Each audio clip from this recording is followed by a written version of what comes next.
আমি একটা মানুষ ছিলাম, আমার একটা নাম ছিল। সবার মতো আমার দেহে রক্ত পানি দাম ছিল।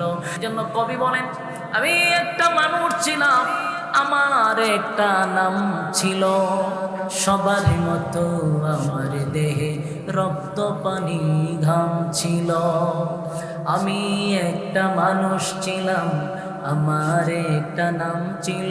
সবার মতো আমার দেহে রক্ত পানি গাম ছিল। মৃত্যু ছিল তাই সমাজে আমার অনেক দাম ছিল।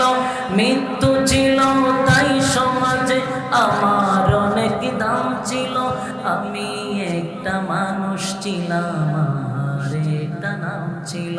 সবার মতো আমার দেহে রক্ত পানি দাম ছিল। সবার মতো আমার দেহে রক্ত পানি ঘাম ছিল। ঠিক না বেঠিক?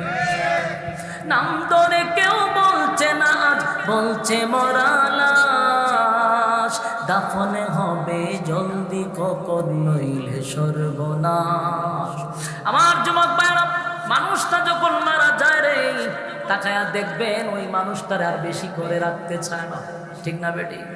স্ত্রী যারে লইয়া এক বিছানায় ঘুমাইলেন, সুখে শান্তিতে বসবাস করলেন, আপনি মারা যান, আজকে মারা যান, ওই স্ত্রী, প্রিয়তমা স্ত্রী আপনাকে নিয়ে আর এই বেডরুমে ঘুমাইবে না।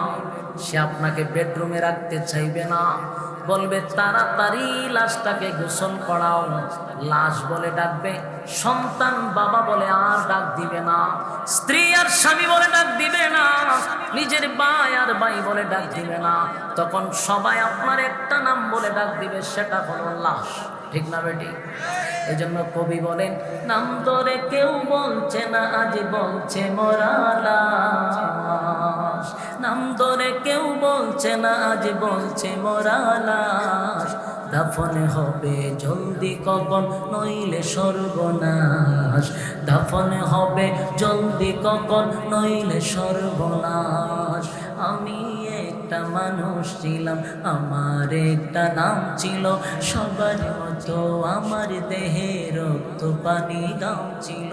মৃত্যু ছিল তাই সমাজে আমার অনেক দাম ছিল।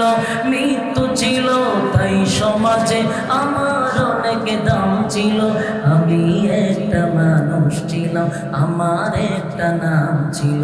সবার মতো আমার দেহে রক্ত পানি ঘাম ছিল। ঠিক না বেঠি? নাম ধরে কেউ বলছে না আজ, বলছে মরা লাশ। ঠিক না বেটি? গায়ের জোরে ধনের জোরে কথা বলেছি, অহংকার বাহাদুরির সাথে চলেছি। ঠিক না বেঠি?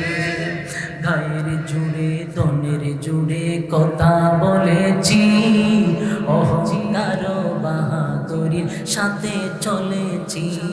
নাম ধরে কেউ বলছে না আজ, বলছে মরা লাশ। নাম ধরে কেউ বলছে না আজ, বলছে মরা লাশ। দাফনে হবে জলদি কখন, নইলে সর্বনাশ। দাফনে হবে জলদি কখন, নইলে সর্বনাশ। ঠিক না বেঠি? আমার যুবক ভাইরা, দিলের কান লাগায় শুনে, একটু দিলের কান লাগায় শুনেন। যেই ঘরের মধ্যে সন্তান লইয়া ঘুমাইলেন, যেই ঘরের মধ্যে স্ত্রী লইয়া ঘুমাইলেন, একবার যদি আপনার প্রাণ পাখিটা পার হয়ে যায়, আপনাকে যদি মালাকুল মউত সামনে হাজির হয়ে যায়, রূহটা যেদিন বাহির হয়ে যাবে, কসম খোদার, আর স্ত্রী আপনাকে স্বামী বলে ডাক দেয় না। একেবারে প্রত্যেকটা মানুষ সেদিন আপনাকে লাশ বলে ডাকতে থাকে। ঠিক না বেঠি?